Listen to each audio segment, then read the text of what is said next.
여러분들의 경제 상식을 꽉꽉 채워줄 문현진의 경제 상식 사전 시간입니다.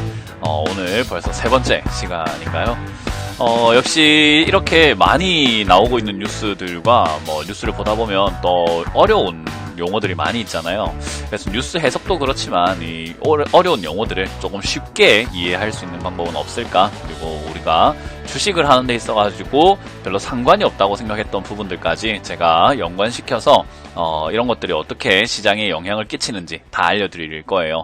그렇기 때문에 여러분들이 시간을 좀 들여서라도 좀 꾸준히 배워 나가신다고 한다면은 시각이 굉장히 넓어지실 거고, 그리고 경제에 대한 전반적인 이해도도 좀 높아지고 시장의 대응 방법들도 좀 생기지 않을까 싶습니다. 그렇기 때문에요, 도움이 된다면 좋아요와 꼭 구독 눌러주시고 오랫동안 시청을 해주시면은 감사할 것 같습니다. 자, 그러면 오늘도 많이 쏟아져 나오는 뉴스들 속에서 자주 보이기도 하고, 그리고 애매하게 알고 있긴 한데 또 뭔가 제대로 알고 싶기도 한데 뭔가 시원하게 설명하는 곳이 없잖아요. 그런 거 제가 오늘 또 주제를 선정해 봤습니다. 바로 원화 강세입니다. 이 원화 강세라는 이야기를 사실 뉴스를 보다 보면요, 심심찮게 들을 수가 있어요. 굉장히 많이 보이죠. 뉴스만 딱 보더라도 원화 강세가 일어나고 있다. 아니 도대체 원화 강세가 무슨 말이고, 강세라고 하는데 왜 환율이 내려가지? 올라가야 되는 건가? 내려가야 되는 건가? 강세가 무슨 효과가 있는 건데 도대체 뭐야? 라고 생각하셨던 거 오늘부터 이제는 여러분들 다 이해할 수 있도록 만들어 드리겠습니다. 바로 시작해 보도록 하겠습니다. 일단 우리 뉴스를 보면은 원화 강세라는 표현이 좀 자주 보여요. 일단 미국 대선, 트럼프, 바이든 누가 되든지 간에 원화 강세가 일어날 것이다. 이런 이야기 뉴스 보셨을 거고, 그리고 3분기 성장률이 반등하니까 또 원화가 강세가 된다. 환율이 1125원이다. 그리고 가파른 강세, 연말 증시에 부담이 되나? 라는 이야기를 하는데 도무지 원화 강세가 무슨 말인지, 그리고 저게 시장에 무슨 영향을 주는지 여러분들이 정확하게 모르시는 분들이 많아요. 그래서 이제 그런 부분들을 오늘 굉장히 쉽고 빠르게 한번 이해해 보도록 하겠습니다. 일단 원화 강세라고 하는 말은요, 원화가 강해진다라고 보시면 돼요. 원화가 강해진다라는 말은 원화가 귀해진다라고 보시면 되고요. 이 환율이라고 하는 것은 비교 대상이 있는 거죠. 그래서 비교 대상인 달러 대비해가지고 원화가 가치가 올라가는 현상을 말한다 생각하시면 돼요. 이 원화 강세라고 했을 때 많은 분들이 강세라는 말 때문에 환율이 올라가는 거 아닌가? 1,000원이었던 환율이 1,200원까지 올라가고 해야 강세가 아닌가? 라고 생각을 하게 되고, 아니 강세가 일어나면 수출이 좋나? 수입이 좋나? 아니 어디에 좋은 거야? 원화 강세가 일어나고 환율이 올라가고 내려가고 머리 복잡해 어려워 하고 안 보시는 부분들이 많은데, 이제 오늘부터 좀 쉽게 그냥 받아들이시면 좋을 것 같아요. 일단 첫 번째, 원화 강세가 일어나게 되면은 무슨 일이 발생이 되는가 라고 한다면, 사실 환율은요, 물물 교환 개념으로 보시면 돼요. 달러를 구매하는 데 필요한 원화라고 보시면 되거든요. 우리가 환율 하면 그냥 교환이라고만 생각을 했기 때문에 여러분들께서 환율 좀 헷갈릴 수도 있는데, 1달러 사는데 필요한 돈이라고 생각하시면 될 것 같아요. 과거에 이제 1달러 사는데 우리가 1,000원이 필요했다라고 봤을 때요, 환율이 올라가게 되면은 내가 당연히 이제 1,000원의 가치가, 야 이젠 1,000원 가지고 안 돼, 이젠 1,100원 줘야 돼, 1달러가 귀해졌어, 또는 야 너희 원화가 이제 별로 안 좋으니까 1,100원 줘, 1,200원 줘, 1,500원 줘, 안 되겠다 야 2장 줘, 2,000원 줘야 되겠어 하면서 환율이 올라가게 되죠. 그렇게 되면은 역시나 1달러의 가격이 오르락 내리락 한다라고 보시면 좋아요. 그러니까 우리 라면 끓여 먹을 때, 라면 한 봉지를 살 때 돈이 필요한 것처럼 1달러를 살 때 돈이 필요하다라는 개념으로 보시면은 환율이 그렇게 어렵지 않습니다. 자, 그러면 1달러 가격이 내려갔다. 1달러, 우리가 1달러라 생각하지 마시고 라면이라고 생각한다라고 했죠.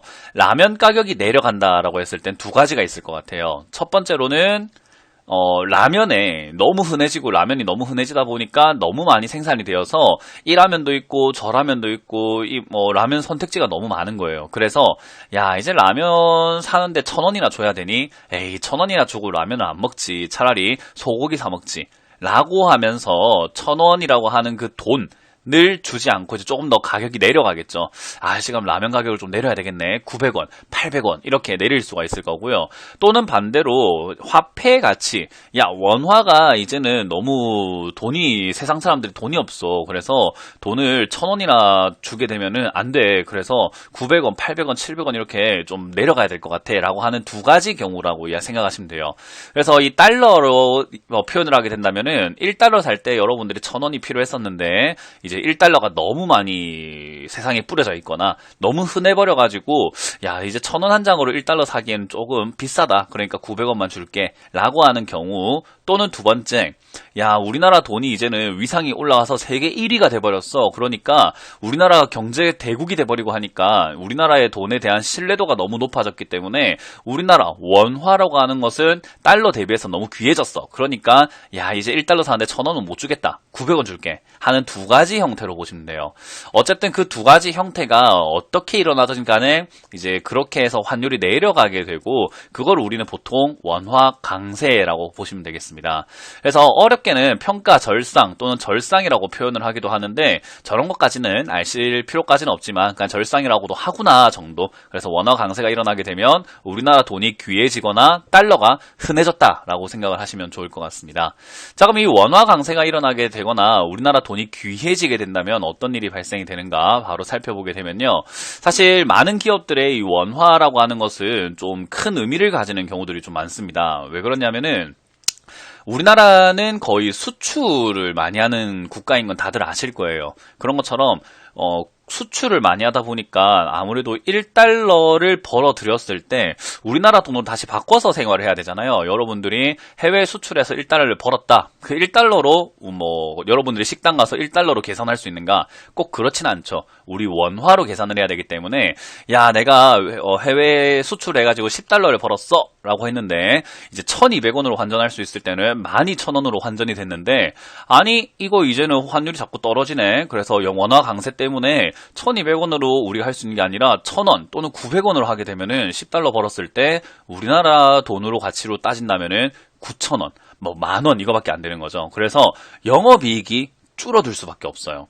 그래서 수출을 하는 기업들이 우리나라가 굉장히 많은데, 왼쪽에 보시면 표에 원화 가치 상승에 따라서, 그러니까 원화 강세죠, 이게 가치 상승으로 강세가 일어나게 되면은 영업이익이 운송 장비 4%, 전기전자 3%, 기계 장비 2.8, 전부 다 수출하는 업종이죠. 그런 기업들은 영업이익이 이렇게 줄어들게 되고요. 오히려 이제 수입을 하는 거, 우리나라에서 기름이 나지 않으니까 역시 기름 수입을 좀 많이 하겠죠. 수입을 할 때는 야, 이제 10달러치를 사는데 예전에는 12,000원이 필요했는데 이제는 9,000원이면 되는구나 라고 하는 것처럼 우리나라 돈의 가치가 귀해졌기 때문에 외국 어떤 물자를 살 때 돈을 좀 적게 쓰는 경향이 생기게 됩니다. 그래서 영업이익이 아무래도 마진이 좀 남게 되죠. 아무래도 원가를 절감시킬 수 있기 때문에요. 그래서 수입을 하는 업종은 좋은 반면에 수출하는 기업들은 영업이익이 줄어들 수밖에 없어요. 그리고 아무래도 외국을 나가는 데도 있어가지고 해외를 나가는데 좀 이득이 생기는 경우들도 좀 많이 생길 수 있습니다. 야, 이제 예전에 우리가 외국에 나갈 때 100달러를 살려고 한다면은 12만 원이 필요했는데 이제 9만 원밖에 안 필요하네. 그럼 우리 미국 여행 가는 거 돈 적게 들고 갈 수 있겠다. 야, 우리 동남아 여행이라도 가면은 황제 여행 갈 수 있겠다. 라고 하면서 아무래도 좀 외국을 나가는 사람들이 이득을 보게 되겠죠. 그래서 항공업이나 여행업종에도 수혜가 된다라고 보시면 됩니다. 자, 이런 어떤 여러 가지 부분에 있어서 역시 또 이 원화 강세라고 하는 부분들이 주식시장에 영향을 끼친다라는 것은 너무나 자명한 사실이 되겠죠. 그래서 이런 원화 강세에 대해서 우리가 잘 아는 게 필요한데, 주식시장에 그럼 진짜로 영향을 많이 끼칠까를 보게 되면은 바로 이 아래쪽 표를 보시면 됩니다. 코스피 지수가 빨간색이고요. 환율은 까만색으로 표시를 해놨습니다. 보시면 완전히 반대로 움직이는 게 보이시죠? 코스피 지수가 상승을 하고 있을 때는 어때요? 환율이 떨어지는, 그러니까 결국 원화 강세가 일어나는 형태가 나오고요. 그리고 지수가 밑으로 밀려 내려가고 있을 때 환율은 계속 올라가는 원화 약세 현상이 일어나게 되고요. 지수가 코로나 때문에 폭락했던 시기에 갑자기 우리나라 돈의 가치가 확 떨어져 버렸고, 그리고 다시 상승을 하면서 환율이 쭉쭉 내려가는 형태가 나오게 됩니다. 이런 것처럼 우리가 원화의 흐름을 조금 예측을 한다라고 했을 때요. 단기적인 포인트로 원화를 가지고 어떻게 투자를 해가지고 뭐 환율이 이러니까 지수가 어떻게 되겠지 라고 생각하는 건 좀 어려울 수 있지만 중장기적으로 포인트를 잡을 때는요. 환율 전망까지 같이 본다면 환율이 앞으로 올라갈 수 있겠다 또는 내려갈 수 있으니까 지수는 상방향이겠다. 아니다. 내려갈 수 있겠구나 라는 것들을 좀 파악을 할 수 있습니다. 그래서 이 원화에 대한 것과 환율에 대한 개념도 사실 공부를 해놓으면은 우리가 투자를 하루 이틀 할 건 아니기 때문에 멀리 볼 때 굉장히 좋은 포인트가 된다라는 거 또 하나의 팁으로 이해하시면 좋을 것 같네요. 자, 그러면 우리 원화 강세가 일어났을 때 우리는 어떤 포인트들을 기억해야 되는가 제가 4가지 포인트로 설명을 해드리도록 하겠습니다. 일단 원화 강세는 수출 기업 입장에서는 좋지 않다라고 보면 되고요. 이 원화 강세가 일어나게 되면 아까 말씀드린 것처럼 10달러를 벌었을 때 우리나라 돈으로 환전을 하게 되면은 그 수익금이 현저하게 줄어들 수밖에 없어요. 그래서 그만큼 영업이익률이 성장을 한다든지 매출이 성장을 해서 환율로서 생기는 손실을 메꾸지 못한다면 영업이익은 줄어들 수밖에 없다라고 보시면 되고요. 영업이익이 줄어들면은 역시 기업들의 이익이 줄어들었으니까 주가의 가격이 좀 밀릴 수밖에 없다라고 생각하시는 게 좋겠죠. 자, 그리고 두 번째, 이게 중요한 거예요. 우리나라의 수출 의존도는요, 약 70%예요. 그래서 우리나라 입장에서 원화 강세가 이어지게 되면은 매우 부정적인 뉴스가 됩니다. 그래서 아무래도 한국은행이라든지 국가에서 원화 강세가 너무 갑자기 일어났기 때문에 이거를 막아내기 위해서 우리가 좀 시장에 개입할 수밖에 없습니다. 라고 하는 어떤 뉴스들 좀 많이 보셨을 거예요. 이게 아무래도 기업들에겐 부담이 되기 때문에 결국은 은행에서라든지 정부 입장에서 이걸 조금 막아낼 수밖에 없는 그런 형태가 나온다라고 생각하시면 되고요. 이게 또 문제가 뭐냐면 원화 강세든 원화 약세든 환율의 변동이 사실 천천히 만들어지면은 상관이 없어요. 그런데 가파르게 생기게 되면은 기업은 예상하지 못했던 일이 생기는 거죠. 예를 들어 가지고 우리 이번 매출이 얼마가 기대가 되니 100달러가 기대가 됩니다. 100달러면 우리나라 돈으로 얼마니? 지금 환율로 12만원입니다. 오케이. 12만원 같으면은, 인건비 한 6만원 떼고, 그리고 우리가 한 3만원 저축한다 보고, 그리고 배당 한 2만원 준다 생각하면은, 우리한테 만원 정도가 남겠네? 그럼 만원을 갖다가 설비 투자하자라고 계획을 짰는데 갑자기 환율이 떨어졌다. 그러면 100달러 버는 것은 똑같은데, 환율이 떨어져가지고 11만원 밖에 못 벌거나 10만원 밖에 못 버는 경우가 생길 수 있겠죠. 그러면 투자를 안 한다든지 저축을 좀 줄인다든지 여러 가지 변수가 생길 수밖에 없어요. 그래서 기업들 입장에서는 갑작스러운 환율 변동은요, 매우 힘들어져요. 그래서 지금 이제 코로나로 인해서 원화 약세가 한번 확 일어나서 1290원대까지 환율이 막 치솟아 올라갔다가 떨어져 있는 상황이죠. 1120원대까지 막 떨어져 있는 상황인데, 그럼 1290원대 올라갔을 때 우리가 100달러 벌 때 이제는 12만 9천원을 벌 수 있구나, 정말 돈 많이 벌었으니까 투자하자라고 했을까? 그렇지 않습니다. 왜냐하면 가파르게 올랐다가 또 가파르게 떨어지기 때문에 돈을 함부로 쓰지도 못했고, 그리고 지금 당장도 그때 벌었던 걸로 겨우 연명하는 수준이 돼버리는 거죠. 그래서 이 원화라고 하는 거, 환율이 안정권을 찾을 때까지 시장은 요동칠 수밖에 없다는 것을 조금 명심하시는 게 좋죠. 어때요? 지수랑 환율 조금 연동된다는 게 조금 이해가 되시죠? 그래서 기업에게는 가파른 변화는 좋지 않다라고 생각하시면 되고요. 그리고 마지막으로 4번째, 원화 강세는 증시 상승을 불러일으키기도 하고요. 그리고 원화 약세는 증시 하락이 동반되는 경우가 많기 때문에 좀 투자에 참고를 하셔가지고 중장기 계획을 짜는 게 좋은데, 역시 원화 강세, 약세 이렇게 했을 때 우리나라 돈의 가치이기 때문에 우리나라 국력, 경제력과 연관되는 경우가 많습니다. 상대적으로 미국 성장률에 비해서 우리나라 성장률이 좀 좋다면은 미국에 투자하느니 한국에 투자할래 라고 하면서 한국 돈을 찾는 사람들이 많아지게 돼요. 그러면 당연히 강세가 만들어지게 되고요. 우리나라 성장률이 막 현저하게 떨어지고 미국 성장률이 좋다라고 하면은 우리나라에 투자하느니 미국에 투자하겠죠. 그럼 우리나라 돈을 팔고 미국 돈, 달러를 사게 되는 경우들이 많아요. 그러면 환율 자체가 상대적으로 조금 약세가 일어나게 되죠. 그래서 코로나 같은 거 터졌을 때, 야, 전 세계가 위험한데 미국은 그래도 1위니까는 괜찮을 거야 라고 하면서 우리나라 돈을 내팽개 쳐버리고 달러를 사러 가는 거죠. 그래서 환율이 미친 듯이 올라가게 됩니다. 그래서 위기 상황이 생기게 되면은 사실 우리도 그렇잖아요. 시장이 안전하지 못할 때 적자가 나고 있고 위험한 기업을 투자할래? 아니면 삼성전자와 같은 튼튼한 기업을 투자할래? 라고 하면 당연히 튼튼한 쪽을 찾게 되고 안전자산을 찾게 되듯이 위기가 생기게 되면은 보통 약세가 일어나는 경우가 많고요. 그리고 위기가 아니라 좀 성장으로 간다든지 안정적인 상황에서 강세가 일어나는 경우가 많으니까 그런 점들을 우리가 포인트로 잡아서 지금 상황은 원화가 어떻게 될 것인지에 대해서 조금 예측을 한번 해보시고 그리고 시장에 대해서도 예측한다면은 내가 투자 방향을 좀 잡는데 도움되지 않을까 싶습니다.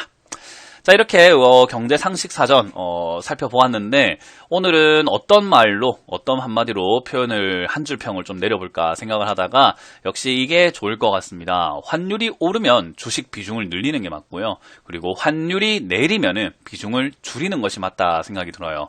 일단 환율이 오르게 됐다라는 것은 우리나라 증시 또 우리나라 경제 기반을 굉장히 약하게 보고 있다는 거죠. 그 말은 어떻게 보면 주가가 가장 싼 아주 저렴한 기간이에요. 그래서 코로나처럼 갑자기 1290원까지 막 올라갔을 때 주식 비중을 늘려놨다면은 시간이 흘렀을 때 이득을 볼 수밖에 없다 생각이 들고요. 마찬가지로 환율이 내려가게 된다면은 우리나라 돈에 대해서 많은 사람들이 관심을 가지고 막 들어오고 있는 시기이기 때문에 비싼 시기가 보통 환율이 내려 있는 경우가 많겠죠. 그래서 이제 그런 부분일 때 비중을 줄이는 게 좋을 것 같습니다.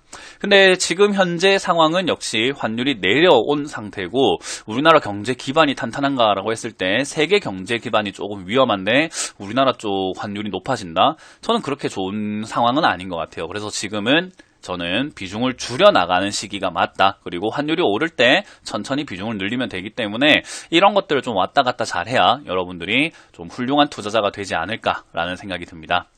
자, 이렇게 오늘 원화 강세 다소 어려운 부분일 수도 있지만 한 번만 보지 마시고 한 번 정도 더 영상을 좀 다시 보신다면은 분명 여러분들도 조금 이해가 될 수 있을 거라고 생각을 합니다. 꼭 내 것으로 만드시길 바라면서 앞으로는 원화에 대한 관심도 여러분들이 좀 가지면서 투자에 임하시길 바라겠습니다. 자, 이렇게 마쳐보겠습니다. 도움이 되셨다면은 구독과 좋아요 꼭 눌러주시길 바라면서 마칩니다. 문현진의 경제 상식 사전이었습니다. 감사합니다.